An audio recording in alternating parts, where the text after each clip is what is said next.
Good evening and welcome to another episode of the Taco Society. And we're here with the lovely Sydney. Thank you. Yes, welcome back. Thanks. Yeah. And obviously Phil Perron. Yep, Phil too. Yeah. So how you feeling? Getting there. Yeah. How was your Thanksgiving? It was nice, thanks. Excellent. Yeah, it was nice. Good. How about you? Yeah, good, good. Did you stay local? Yeah. Yep, my mom had it, which was good. Oh, that is good. Yeah. Yeah. Jeez. How's the little dog doing? They're both doing well. Gus just celebrated his second birthday. Gus is the one I think of. Yeah. And Holden is going to be 12 in March. Jeez. Wow. Yep. Wow. So yeah, they're gonna have fun at Christmas. Gus is too. Geez, you got him when we were on the show. It's 2 years. Yeah. Wow, that's a long time. Yeah. We've been doing this for almost 3 years. Yeah. Yeah. Isn't that kind of cool? And our 50th, which I thought was around the corner, I think this is actually 49. Episode 49? Yeah, I think so. I have to go back and take a look. Yeah, I think so too. I remember talking about 48. Yeah, so I think the next one is 50. And we're talking about doing a retrospective for our 50th anniversary. So we'll have to work with David Suter, our producer. Hey, Dave. Hi, Dave. And see if we can come up with something. Cool. But we've got a favorite show tonight, and we've got a theme show, as a matter of fact. What's our theme? Well, winter. Winter, yeah. Yeah. Well, of course, winter, right? We're in New Hampshire, Not Massachusetts. necessarily even winter, just snow. Snow Yeah. and cold. Because Yeah. it should be Yeah. snowy in Antarctica True. or wherever. So Yeah. True. no matter Yeah, what time of that's true. Yeah. Yeah. So no guests, it's just us. And what we'll do is we'll go over any news we got, and then we'll go right to the show. Very good. You got any news? I don't really have any news. Everything has just kind of been, my personal life and my health and stuff like that. So, what about you guys? Well, I was talking to Phil. We're starting a convention, a horror convention. Who's we? Right now, Scott Gosward and I are working on it. It's going to be in Manchester. It's September, we're looking at the 15th, which is 2 weekends, I believe, after Labor Day. Okay. We didn't want to have it on Labor Day weekend, of course. And we wanted people to relax a little bit. And we didn't want to get it too close to the big October book fest that Chris Golden has every year. So it's right in the middle, and it's after Nikon, so everybody's going to be dying to get together again and see everyone. And it's going to be a very low-key affair. It's going to be organized but not organized. Where? We've still yet to sign the contract. But it's a hotel, though. But it's a hotel in Manchester with a nice patio, a nice deck. They even have a pool. Excellent. But I don't know if the pool will be open in September. Yeah. Important question. Since we're here in Goffstown, which is basically the next town over, or a town and a half over, are any of our viewers that are local able to come? Well, if that's a good question. Yeah, I guess we're going to be taking a attendance because we can't go over 80 people. We can't fit more than 80 into the conference room. Are you going to have guests and There's guests of honor? No, there's not going to be any guests of honor. There's not going to be any guests for flying in. It's all very local. Panels? But we hope to have 2 panels, and we hope to have an awards night All right. for Northeast writers. And Northeast would include all of New England and Eastern Canada. So we have yet to work out all the details on this, but we're working on it and it's going. And Anthicon was so much fun. I mean, you were at Anthicon. Oh yeah. And we wanted to duplicate that, but we wanted to make it cheap. We didn't want to have people spend tons of money on hotel rooms. Right. So the real cost of this, if somebody just goes, it's going to be $10. What are you talking? $10 to get in. That's it. Oh, if they don't stay over. Oh. If they stay over, they have to get a hotel room. Yeah. But if what we're negotiating the price. Will there be blocks, rooms blocked out? There's 10 rooms blocked for Friday, 10 rooms blocked for Saturday. My guess is the Saturday one is going to be a lot more than 10 rooms. And the hotel said that they would accommodate that. Okay. So, it's still all in the planning stages. Next Friday I'm going to meet with, not this Friday, but the Friday after, with Scott. We're going to go down there and tour the facility, and if it's good, I'll put the deposit down and get the hotel. What about you, Tony? Are you going to stay at the hotel? Yeah, oh yes, Even yes. though you're 10 miles away, less? Yes. Well, if I'm going to be drinking, and I don't drink and drive, that's one thing I refuse to do, But if I'm going to have a drink or two, I don't want to get into a car and drive 10 miles, 2 miles. I'm just going to stay there. And I'll room with somebody. I mean, I'm guessing with tax, the cost of the room per person will be $65. Oh, that's not bad at all. So no, it's not. And the whole idea is to make it a fun place where writers and fans can get together inexpensively. You know, you'll pay for your own food. You know, but Manchester's 5 minutes down the road. All Elm Street. Oh, there's hundreds of great restaurants. Oh, yeah. As all our local listeners know. Yeah. And there's plenty of, you know, if people do want to go out and celebrate or have a, you know, a drink or two, there's plenty of bars Friday night for them to do that. Is there a good breakfast place? You know, that's there is. There's a couple. The Red Arrow. Yeah. A lot of good diners in Manchester. Good. Yeah. There's some, but it's funny. Out of all the restaurants, the breakfast one is the one that has got me up at night, saying, "What do I do to tell which restaurant do I tell people to go to?" The airport diner, if you want to. That's probably the best, but that's a little bit of a hawk. Because it's much bigger than the Red Arrow. The Red Arrow is very small. So it is, but the food is delicious. It's fantastic. Yeah. And that's about a 10-minute drive, and if people don't mind that drive, it's all highway driving, so it wouldn't be bad. Right. But we'll work it out. Blake's. Blake's is around the corner. Yeah, they're the best. Blake's is good. That's where you want to go. The Puritan, if it's open for breakfast, I don't know. But Blake's has the best ice cream. It's fantastic. So, anyways, that's what we're working on, and I'll have more information, you know, in the course of the year. We'll let our viewers know, and I know a lot of our fans and writers and horror people watching this, so we'll keep you abreast, and we'll let you know what's happening. Very good. How about you? No, I don't have anything at all to discuss. You know, I mean, about the horror community at this time. Yeah. Nothing really new. I guess it's the holidays. Actually, yeah, there is one thing. Our guest last month, LL Source, invited me to be a writer for his blog. So I have a new column monthly, though I could make it more if I wanted to, reviewing movies. Cool. That's perfect for you. Yeah. So I called it. Originally, I wanted to call it Psychotronic Rolodex, but he felt that it sounded too much like other websites. So I chose second feature review because the B movie is always the second feature, and he said that was too mundane. So I came up with Toto Mustn't Be Destroyed. From Wizard of Oz, because Mrs. Gulch wanted to kill Toto, and that happened to be on. My daughters were watching it that day, and I go, and you liked it. Yeah. He wanted to change it to Toto Must Be Destroyed. But no, Toto. That would probably go over better. No, I love Toto. Toto's great. Little dogs rule. So. All right. Well, we're going to take a real quick break, and then we're going to jump into our selections. Very good. We'll be right back.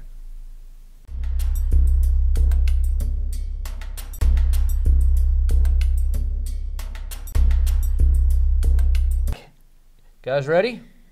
Yeah. How about I start? You mind? Sounds good. Okay. I'm actually going to talk about Bone White by Ronald Malfi. I never say his name right. I think it's Malfi. Yeah. Great guy. I've talked to him a couple times. M-A-L-F-I. Malfi, yeah. Great guy, great writer. I mean, I've read a lot of his stuff, and I really enjoy his books. Have you ever met him in person? No, I don't. No, I haven't. I hope to someday, though. Yeah. Where's he out of, do you know? No, I don't. I bet you it's cold, though. Right. I'm going to talk about Bone White, which chronicles the story of Paul Gallo and his identical twin, Danny. His brother, Danny, isn't a very responsible type of guy. So when he goes missing, Paul isn't too concerned at first. But a year goes by, and then Paul gets worried. The last word he had from Danny was a message from a small town in Alaska, and the town's called Dread's Hand. Paul and Danny, they have that twin connection, though. You know, when one person feels something, the other twin feels it too. He's getting these bad feelings that something's happened to Danny. He doesn't know what to do. But watching TV one night, the news comes on, and they're talking about a serial killer in Alaska. The man turned himself into police, and he told the police where to find all these bodies. And there are a lot of bodies, and they're so horribly decomposed and mutilated that a lot of them can't be identified. You know, they'll need DNA. But the kicker is the town the serial killer's from is called Dread's Hand. So he's convinced, Paul's convinced that his brother's one of the victims because he hasn't heard from him in a year. So he flies out to Alaska. When he arrives in Dread's Hands, he finds there are only a few locals in the town. The town is decrepit. It's terrible, and none of these locals are friendly to him. But he does manage to rent a room, and he walks around town, and he asks about Danny, but nobody will admit to have seen him. What Paul does hear about, though, is tales of a creature, a monster that lives in the woods, who could be the devil himself. Paul also sees these wooden crosses all around the perimeter of the woods in the town. So he decides to explore the area for himself, and what he discovers is that some legends are born from truth. A little scary, and it is a scary book. It sounds like The Village a little bit almost.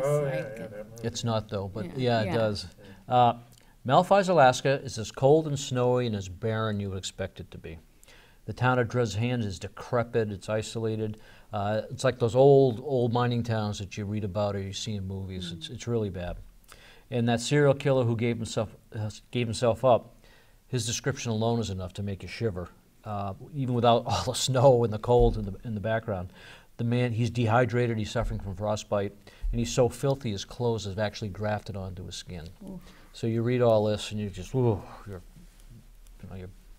back shakes. You're just so grossed out. But the pacing of Bone White was perfect for me. He never rushes the action, preferring atmosphere, dialogue, and characterization to do the heavy lifting, but only for the first portion of the novel. About midway through the book, he cranks up the action. So much so I had a hard time putting the book down. Wow. So once I get to that second part, I finished it in one night. It was really good. The thing about Bone White is it takes a familiar trope, and in this case it's possession, and he turns it on his ear. He makes it fresh with the setting in Alaska, and I'm not going to give you any spoilers, but the type of possession that happens, it's something different. It's a good versus evil tale with a plot that was twisted enough to keep me really satisfied. I really enjoyed it. Bone White, with its scenes of poverty, backwoods mentality, and freezing cold setting, it's not a light read. I thought the narrative was very, very oppressive, which is why it's perfect for a cold winter's night read. I'm going to read just a page from Bone White. Now I've got this Kindle, so you'll have to excuse me. The print is small, and I don't know how to make it bigger. Could I ask you a question? Yep. Where did you hear about this story? Well, whenever Melfi comes out with a new book, I get the Amazon heads-ups type things where you can pre-order. You follow him. And I follow him. Yeah, but I read a lot of his books, and I've just always enjoyed his stuff. Nice. Okay. Paul climbed out of the Tahoe, his boots crunching through a crust of snow. It was much colder up here than it had been back in town. His fever-hot skin felt as if it might crack like ice. He went up the concrete porch steps and crossed a soggy wooden plank toward the front door. In a sudden gust of wind, the police tape made a thwap sound against the door. "Are you in there, Danny? Have you left some clue behind?" Paul kicked in the door. It swung open without protest, bands of police tape fluttering to the ground like parade streamers. A black maw was revealed to him. He thought of the old abandoned house on Euclid Street in the neighborhood where he grew up. At Danny's insistence, they had broken into that house when they were 11 years old and had gone down into the cellar. What they hadn't known was that there was a thing down there, and that thing had sprung out of the shadows at them. Danny had fled up the stairs while Paul had been bit on the arm. It had been a stray dog. It had run away, much as Danny had. While Paul sat alone in that cold, dark cellar, crying and holding his injured arm. Some things don't change, he thought now. Paul went into the black. The smell struck him first, the unmistakable stench of death, heady and assaultive. Something had died in this house. Whoa. Yeah, that's just a page. How many pages is the story? It's a full novel. I can't tell you because this is Kindle and it gives you locations rather than of course. pages. But it is a novel. But it is a novel, yeah, and I highly recommend it. It's really, really good. When did you read it? How long ago? Last week. Oh, really? So Yeah. recent. It's fresh in your mind. So, Yeah. so total coincidence that it was a snowy story that came out right now, or that you happen to read? Well, I've been on a reading jag lately. I read this in Maynard's House, which I'll talk about after, which coincidentally were both set in cold winter settings. And I just started another story last night, another book last night, and that too was it had winter as a theme. So maybe subconsciously I'm just gravitating towards those books and reading them. But I enjoy them. I always enjoy them. Like I said, Malfoy. I don't want to go over his past stuff, but he's written some really good stories, really good books, and I've enjoyed them. And I think you would too. Yeah, sounds it. Yeah. How about you? What you got? I have Richard Chismar's A Long December. Richard is a writer. He's the editor, publisher, and founder of Cemetery Dance Magazine and Cemetery Dance Publications. He founded that magazine in 1988, back in college. And it's known as one of the real pillars of the contemporary horror scene. Sure is, yeah. He also writes screenplays and teleplays. He's working on Stephen King Revisited, which is a compilation of sort of essays and thoughts about every book Stephen King has ever written, which is really cool. He's also wrote a book with Stephen King. Yes, wrote a book with Stephen King. Yes. Gwendy's Button Box. Yep, and he's pretty close with them, I guess. But he is an excellent writer. Like my other choice for tonight, Graham Joyce, my other featured author, he also had cancer many years ago. I didn't know that. So I could relate to them both on that level. Fortunately, Richard is healthy now. So one of the stories I'm discussing is A Long December, which is the title story from this collection of his, which was released this year. And some of the stories have appeared before, but A Long December was brand new. So, and just kind of, we were talking about this before, but in an interview with Entertainment Weekly, he recalled a conversation he had with his wife about how Christmas songs are all actually kind of tinged with a little bit of sadness. And I think that's how it's, or why it's an easy theme and setting to play with in horror and dark fiction. You know, Christmas, it's always those shadows you know, the whole holiday thing is, there's so many stories and books and movies about the holidays, and they're dark and scary and sad. And his writing is more along the, it's more sad, I would say. It's dark, you know. He's a more literary writer, and he focuses on characters more than plot, I'd say, which is similar to Graham Joyce as well. So A Long December is a fairly straightforward premise.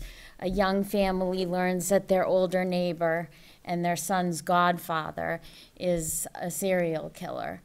And while they're having a hard time accepting it, they're both sort of getting some cryptic calls and messages, some which they're keeping from the police and each other, the wife and husband, and some which they're not. And we're not sure. So we don't know really what, you know, what Bobby, the main character, is keeping from us either. And as an aside here, one thing to note, Rich has a way of putting himself into his writing too, which I loved realizing as I read this. I know it's hard not to put yourself into your writing, but his characters are realer than real, almost to the point of being like mundane. Like you can just see every scene so clearly, and they're so normal. They're flawed characters, but they're, you know, very, very They're real people. Yeah, and that's what lulls you into sort of a false sense of security as the storyline, you know, drives on. But there's a scene where Bobby, the main character, is just overwhelmed with fatherly, like a feeling of fatherly love and pride for his son, and it brings tears to his eyes. And anyone that knows Richard knows how he feels about his kids, and I just loved knowing that, like, that's the real Rich. That's like him putting himself into his He's got writing. a book coming out with his son. Yeah, that's so neat. So another neat thing is that in this story, Long December, because I'm comparing it to another short story in here, the main character is being watched. And there's a scene where Bobby, the main character, is outside fixing his wife's trellis, and he's looking over at his neighbor's yard, who's been accused of being a serial killer, which has just blown everyone's mind. And he's seeing flashes of all the victims going by, because he's seen them on the nightly news and in the papers. And all of a sudden his cell phone rings, and it's his neighbor who's been on the run and hiding. And he reminisces with him a little bit, and then the guy says, "It's such a beautiful day. I'm so glad you're spending it outside." So he knows he's being watched by this guy, and it's like, you know, he doesn't know why. He doesn't know what his plans are for him. He doesn't know what he's after. So I won't give away the reveal, but the last scene has some of the most beautiful writing, and I just wanted to read. It's just like a sentence or two. I won't give anything away, but it just was so beautiful, and at the same time horrifying, because that's where you learn what is, you know, that's where you get the knife. Punch in the gun. Yeah, exactly. So let me see. So, okay. And then the woods all around me were alive with voices and footsteps, and there was nothing left for me to do but lay there, sprawled on my back in the trampled snow, staring up at the uncaring December sky. And then a helicopter buzzed the treetops overhead, its spotlight cutting through the skeletal branches, bathing us in its circle of golden light. The snow falling harder now all around us, looking like angel tears sifting down through the heavenly glow. Wow, and nice. then my shattered mind had just enough time to think, isn't it so beautiful? You know, That is nice, yeah. that is just some really incredible writing. I love that about him. Yeah, very literary. Yeah. And that's at the end, and and then you see that it's dedicated to Steve King, and it's like, oh my God. So the other story, it'll only take me a minute. This is a shorter one. It's called The Season of Giving, and as I mentioned, it's the opposite approach, whereas we're now inside the mind of a man who feels compelled to follow someone.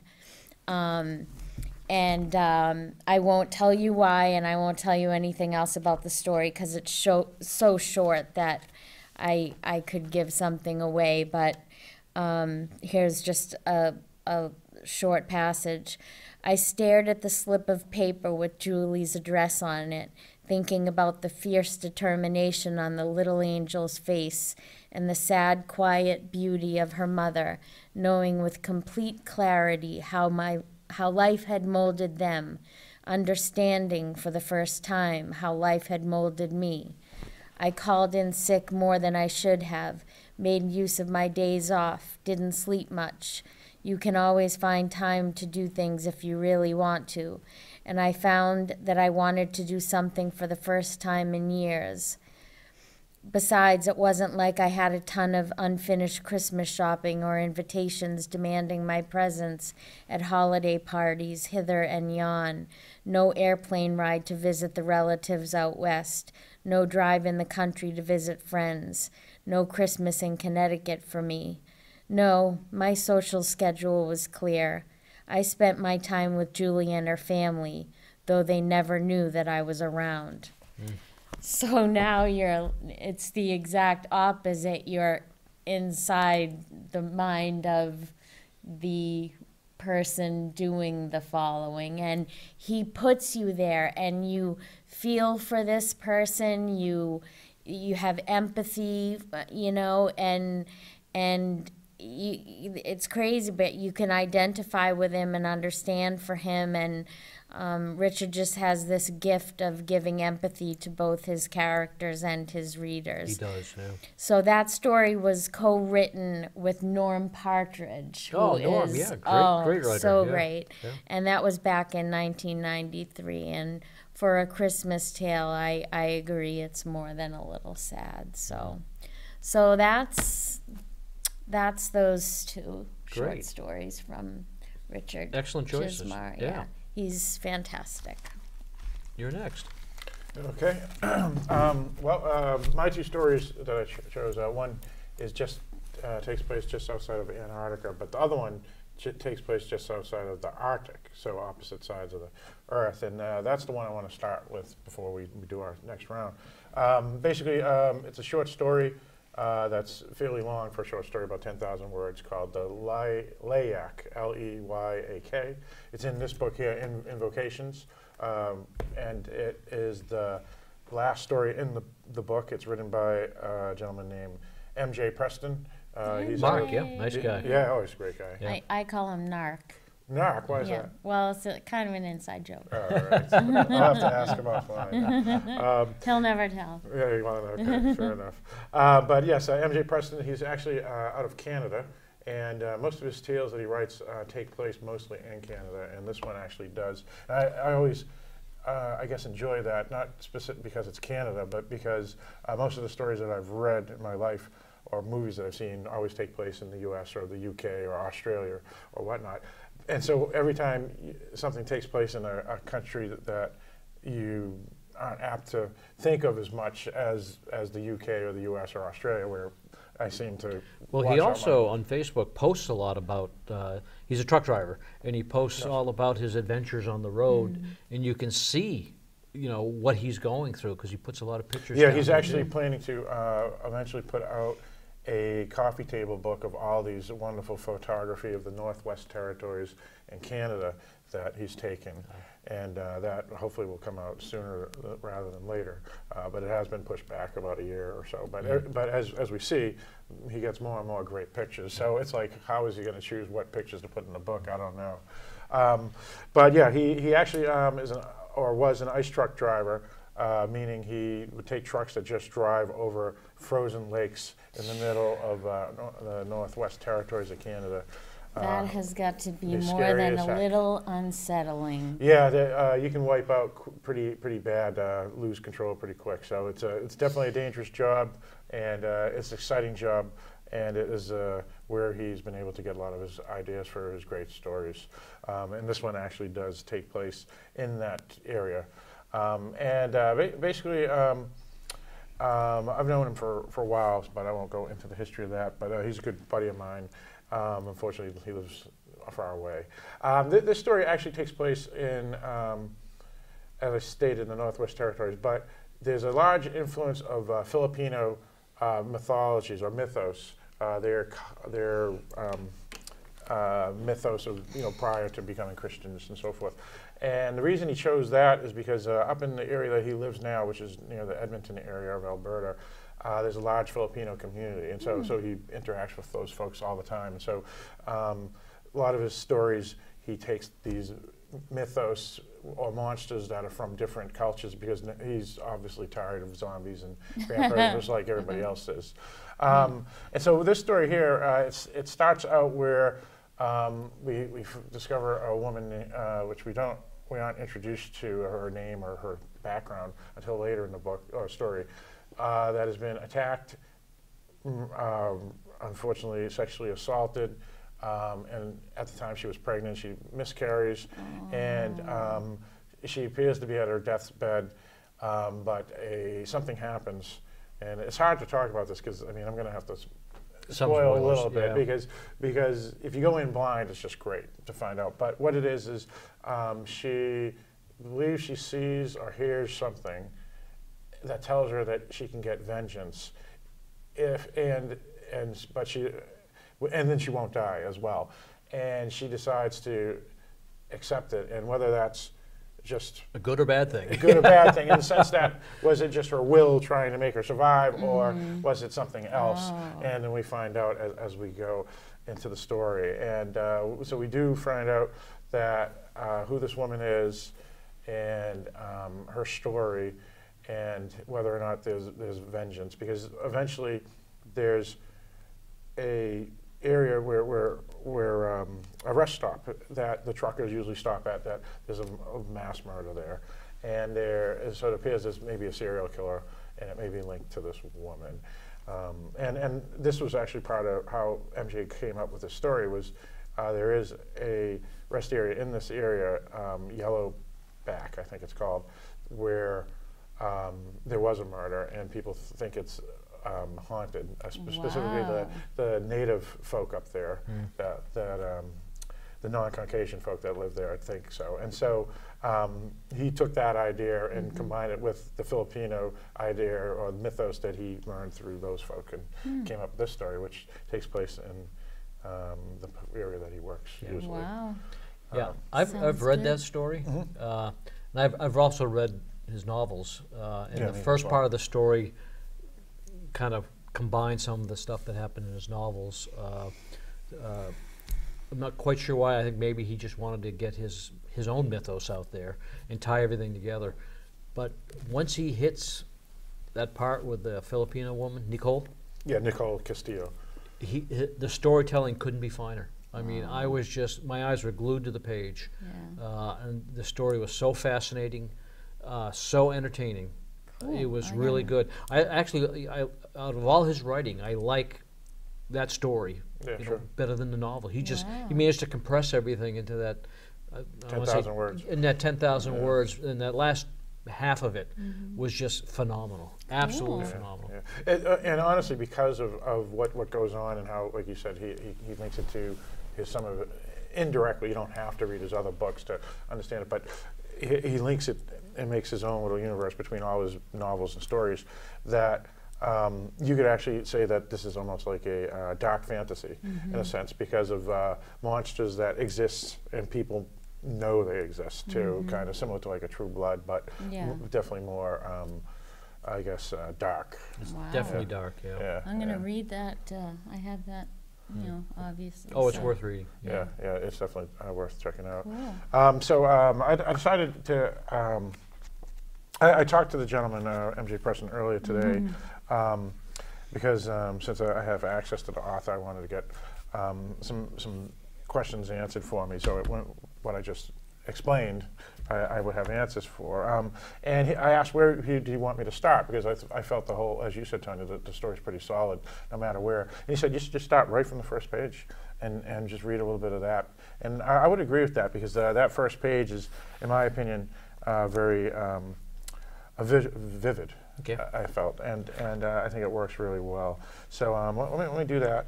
Once again, the story's called the Leyak, L-E-Y-A-K, which is a mythos, a demon or something of Asian, both Filipino, Indonesian, and so forth. I've never even heard of that. Yeah, not myself either, until the story. And this is what it says. It takes place in the past on Highway 3 in Northwest Territories, this part, and it goes, she lay bleeding, her body beaten, broken, violated in the worst possible way. The remains of her child cast out onto the frozen gravel, still warm but without life. Inside her head she heard the voice, liquid chanting, raining down upon her, beckoning, come to me, let me take your pain. Give it to me and I will avenge you, avenge your child. She listened to the chant, focused on the desolation inside her belly. There, the thing it craved began to form, to grow and divide, becoming, ingesting the malice inside her. As it became, the fervor evaporated the pain of broken bones, of ruptured tissue, the loss of life. Her fury, its fury, no longer directed at being raped, beaten, and left for dead, but at the thievery of her attackers. They had stolen her security, her dignity, her child. The bastards, I want their hearts, their genitalia. It grew larger, and hungry spirits crooned. Unburden your hate, child. Let me take the load. What will you give me for it, she asked. Reprisal, it replied. From above, the flapping wings, night birds gathered, swirling downward, fanning her broken body, then back up again into the charcoal darkness. Then they began to land all around, spectators to the atrocity, waiting to eat the aftermath. Will you give it to me? She didn't answer, not at first. The malice in her belly scraped the inner walls with its claws, pushed against the battered muscle and tissue her sex organs. It wanted out, wanted to live, and she had the power to give it what it wanted. Yes, she said. Her abdomen swelled, much larger than it had been before the attack. It was coming. Whoa. He's a good, excellent. Oh, he's a fantastic writer. Wow, that rocked. And he actually, it kind of reminds me of the Red Witch in Game of Thrones. Yeah. You know, something is Yes. born. Wow, that was awesome. So. Go Narc. We're going to have to cut our second book stories Sure, a not little short. Yeah, do about mine's pretty short. 5 minutes each. Yeah, That'll works get us for through. me. Yeah. The second novel I wanted to talk about is called Maynard's House by Herman Rauscher, I think is his name. This is recommended to me by someone on Facebook. The book's about 35 years old. It's not a new book, but it's the same author that penned The Summer of 42. You've probably read that book or seen that movie. Yeah, absolutely. It's about Austin Fletcher, we find out he's a grunt on the front lines in Vietnam, where he meets a fellow soldier from Maine who takes a liking to him, and a friendship results. Austin's new friend, Maynard, gets killed in action. Before he dies, Maynard makes a will, and he bequeaths a house that he owns in Maine to Austin. When Austin leaves the service, he travels to Maine to see his new house. It's the start of winter, and everything's covered in snow. The only way to get to Maynard's house is by train. Turns out that doesn't work too well, as there was a snowslide and the tracks are buried about 5 miles from the town depot. Austin decides to walk the 5 miles. It's a bad decision because he almost dies from the cold and the snow. But he doesn't die, and he eventually gets to the house and sets up shop. Things are tough as he's a city boy and he's unprepared for the isolation and the little people running around his house and the wildlife that comes calling, like deer and big freaking bears. Austin thinks he can handle these occurrences, but there's some he can't, like the rocking chair that creaks in the night, and the witch who lives in a nearby tree, or the ghosts that roam his new house. Maynard's House could actually be considered 2 books. The first half is an honest-to-God comedy. It's got a droll sense of Maine humor, and when you read it, it's so stereotypical of what you think about people from Maine, and the humor is unbelievable. You die laughing. You can't stop laughing, and you say, how can this be a horror novel because you're laughing so much? But halfway through, it changes. It's a psychological ghost story, leaving us to wonder if this scary stuff that's happening to him is really happening or not, or if it's all in his head. The plot is subtle, but it's creepy as heck. It really is. I can't say too much about it because I'll give it away. There's not a lot of characters. It's just him, but there are some other people he interacts with, and that's kind of the key to what happens. But you're so engrossed with it you can't stop reading. As far as the cold and winter and snow aspects of the book, you won't find better descriptions of what a Northeast winter is like in any novel. From the descriptions of the train ride, his adventures with his outhouse as part of the comedy, and the trouble he has keeping his wood stove cranked up, it'll chill you to the bone. It's a great book. It's a scary book. I'm going to read just a little bit from it, and we'll move on, because I don't want to take up too much time. He's on the train stops, and he's looking through a window. Through the window, he could see a half-dozen men with shovels, all pilgriming their way toward the engine. He silently wished them well, and most effectively, for soon the train was jerking forward in small, spastic bursts, reiterating its dominance over the elements, willing itself to farther north to the innards of Maine. Again, I'm reading from a Kindle, so excuse me. He was going to Belden, Maine, wherever that was, somewhere near Mount Katahdin, south of Sur de Hundic Lake, north of Permaduka Cook Lake, and west of the towns of Mattawagee and Millinocket, and east Chesapeake, Cosamomac, and Somabupik Lakes. Now, I screwed all those up, but you get the idea. The name slipped around his head like an Indian chant, a far cry from dramatic nomenclature of his native Cincinnati. Austin knew the names from having studied the map, though he wouldn't care to bet his life on how they were spelled. And just what any self-respecting Indian ever did, and all that snow would be forever be beyond him. For he'd always pictured Indians as warm climate people, dressing only in scanty loincloths, whooping after buffalo. The snow was falling so thick and fast that he thought he could almost hear it above, the slow cushing of the train. And it was falling bright, sharply so, prompting him to put on his dark glasses. In doing so, he caused the image of Maynard Whittier to jump up before him. Maynard Whittier, who always wore dark glasses. Rain or shine, dark glasses and an impish, omnipresent smile. And he was seldom without either. Maynard Whittier, the Maine potato farmer, the dead Maine potato farmer who had willed to Austin whatever kind of house it was, near Belden, east, west, north, and south of all those Indian places. That's just the start of the book, but it gives you an idea of what's to come, and it gets funnier and funnier and funnier, and you will die laughing as you read it. But the end? Oh, about halfway through, all the spooky stuff starts, because he gets to the house, and then he starts meeting a couple characters, and all the weird stuff happens. The thing that's the most interesting about this is that this author isn't necessarily known as a genre author. No, he's not. What they think might have happened is he wanted to write a new book, and this is the beginning of the 80s, so the big pressure back then was write a horror novel, write a horror novel, write a horror. Yeah, so that was the hip thing at the time. It was. So I think what his publishers did, I'm guessing, is that they said, look, this is a nice book, but you got to make it into a horror novel, because that's what's selling. And he kind of did. Yeah. But it's worth the read whether you're into horror or not. It's just a fun, droll, it's just comedic. I don't know how else to describe it. And I didn't want to do any of the comedy here because you'll wind up laughing, and it's a scary story, and I didn't want you to laugh. But what do you got? So I have Graham Joyce, who is nothing to laugh at. He's Oh no. He was just phenomenal. He passed back in 2014, unfortunately, from cancer. He was from Leicester, England, and doesn't really fall into any traditional category or genre. His work is really literary and dreamlike, both in prose and content.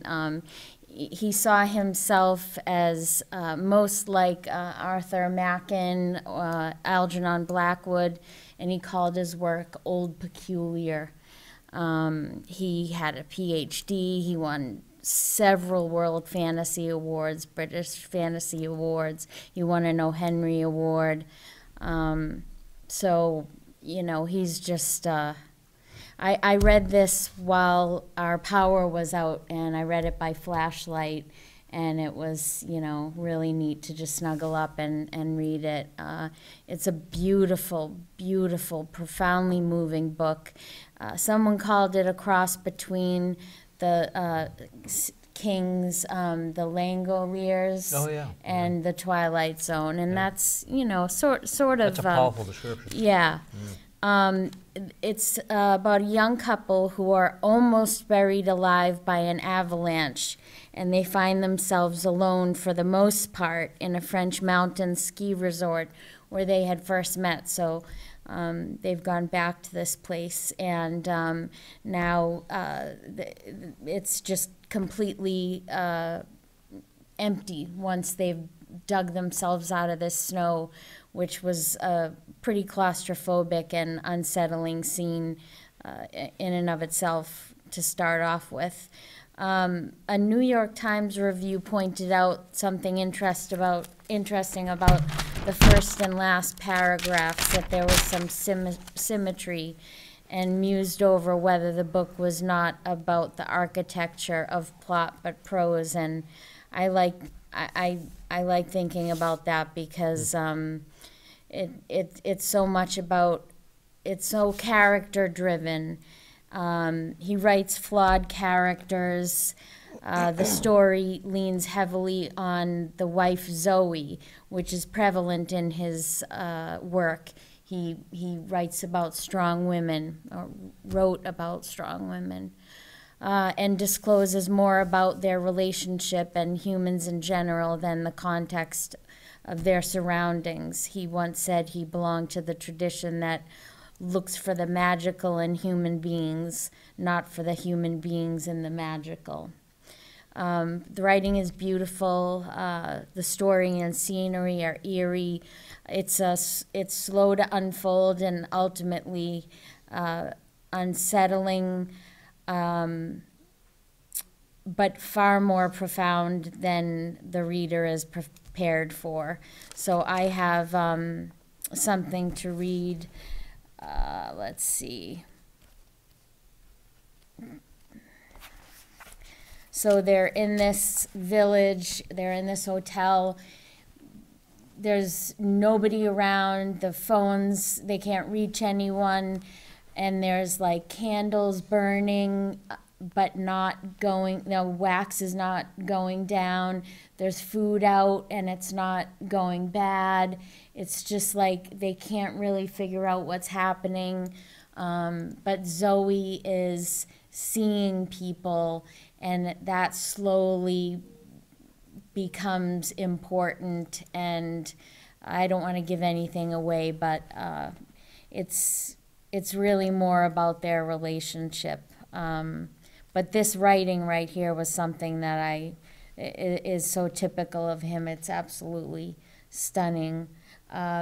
He pointed at the clouds in the distance, coiled above the white peaks of the far-off range of mountains to the east. It was an unsubtle attempt at distracting her, but one she accepted gratefully, at least for the moment.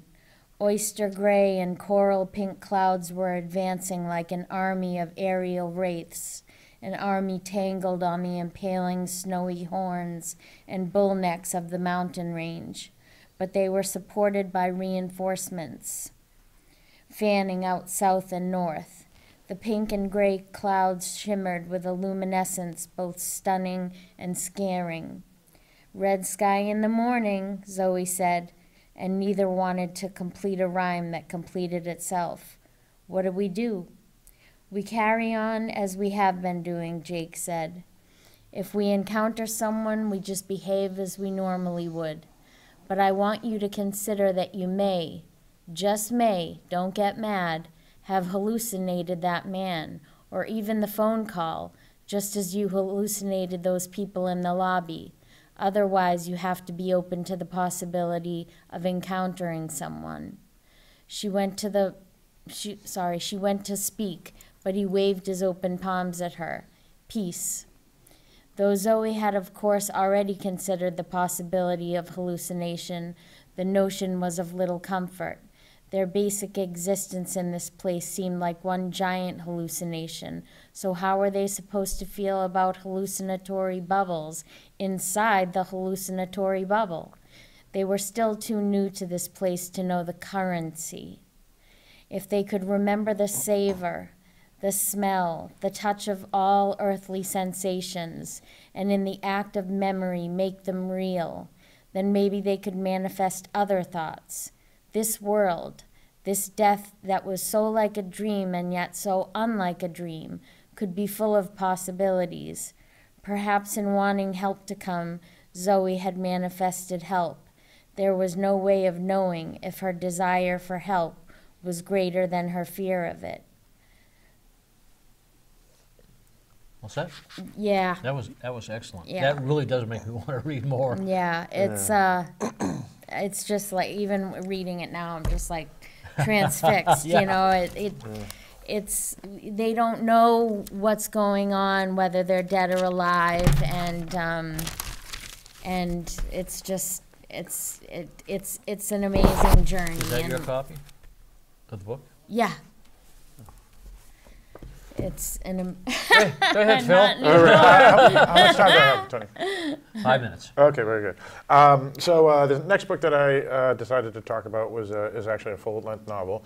It's written by two fairly famous authors, especially if you know you're into New York Times, you know, the bestseller authors, Douglas Preston and Lincoln Child. Excellent book. Yeah, they have a number of books, and oddly, only one of their books have ever become a movie, which is shocking.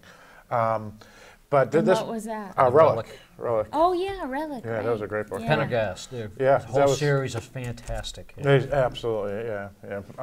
This here is a book that has characters that are related to. There are other stories, such as you mentioned, Tony, the FBI Pendergast agent.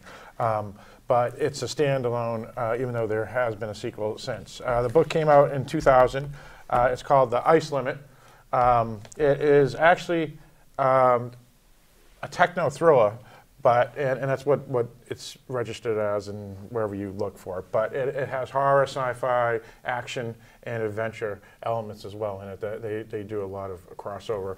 But the reason I like these authors a lot is because they do a lot of techno thriller stuff. And although I do love horror, I think techno thriller is probably my favorite subgenre of speculative fiction. So if you like Michael Crichton, you would love this book here, because this is very similar to something Michael Crichton would write. Basically, it's about a billionaire named Palmer Lloyd out of New York City that wants to pick up this very large meteorite that landed in basically Chile, at the very southernest spot of landmass besides Antarctica. So a lot of folks think New Zealand is the furthest south. Actually, the furthest south nation in the world goes to Chile. And this is on the isle of Desolation, which is an uninhabited island near the Straits of Magellan. And the meteorite has landed there. They sent a man down there, a geologist, and he disappears. Oh So they hire another guy who used to be the man's partner before their company dissolved, named Sam McFarlane, so another geologist. And he goes down with a group of folk on a boat that will go to pick up this. And they have to obviously go through a lot of red tape because it's in a foreign country and all this other stuff. There's a character called Eli Glenn, who is a guy that can almost predict the future in a sense, because he just uses mathematical items and so forth. Wow. And so it's a brilliant a man that can almost predict everything. And so, like a savant, or just no, just using math and calculations and ratios and all that. And he's usually 99% right. And so he owns this company. He brings a mathematician with him named Rachel Amara. And then the other main character is Sally Britton, who is the captain of the boat, who had been fired from prior jobs for being a drunk, or alcoholic, I should say. And yet he did all this mathematical stuff, Eli Glenn, and predicted that she is professional and she wouldn't screw up again. Oh, wow. Yeah. And so the page I was going to read, I unfortunately just closed. So I lost my page, so I don't know if I can read it. Do they find the first one who went down and disappeared? Yeah, well, you're not supposed to ask that. I can ask. He doesn't have to answer. Oh, okay. right, yeah. Yeah, I better not. You should just probably read it. It's worth a read. Yeah, it most certainly is a fantastic book. Yeah. So yeah, unfortunately, I lost my page, so I don't think I'm going to be able to read. Yeah, because what year was this published? 2000. So it's a 17-year-old book. A sequel was written in 2016 called Beyond the Ice Limit, and that one is getting rave reviews as well. I have not read that one either. Yeah. But I should probably read it. I bet you will both have read that by the next time I see you. Oh, I don't know. I think the Pendergast series is 14 novels or 15 novels. Wow. Yeah, I'm only up to 10. Yeah, and I got so much other stuff to read. You know, I just don't get a chance to do it. But I really enjoyed that. And there's separate novels I've also liked also. the Tyrannosaurus Island. Oh yeah, that was a good one. That was a good one. Yeah, There's a few others. Yeah. That Oh yeah. They even though they write together, they do have solo works as well. And I actually talked about one of them, Terminal Frost, I think. Yes. By Lincoln Child, but. Those are really fantastic as well. Yeah. Both good writers. Yeah. And there's no relation to MJ Preston. No relation. MJ Preston and Douglas Preston. Okay. There is no relationship. Yes. We're getting the signal, so we're getting a little, a little over. There. Yeah. So hey guys, thank you very much. Yeah. I really enjoyed this evening. Me too. Got another book to read about winter, and I'm all set. Yeah. So am I. Yeah. So it is. It's December here. It's third week in December. So Christmas is coming up next Monday. That's right. So I want to say Merry Christmas to you guys. And happy holidays. Happy holidays. Happy Hanukkah. Happy New Year's. Happy and to our everything. audience, yes, thank you very much for sticking with us. If you're watching this, if you're not, go to hell. I mean, just kidding. Just kidding. If you're not, you're getting cold. Yeah. But we wish you a Merry Christmas and a Happy New Year, and we'll see you next month. Next year, that's right. Yeah, next year. Next and, year. Which may or may not be our 50th. If it's not our 50th, it's the 49th, but we'll figure that out. Yeah. We'll have a special show coming up soon. So thank you very much, everybody. Good night.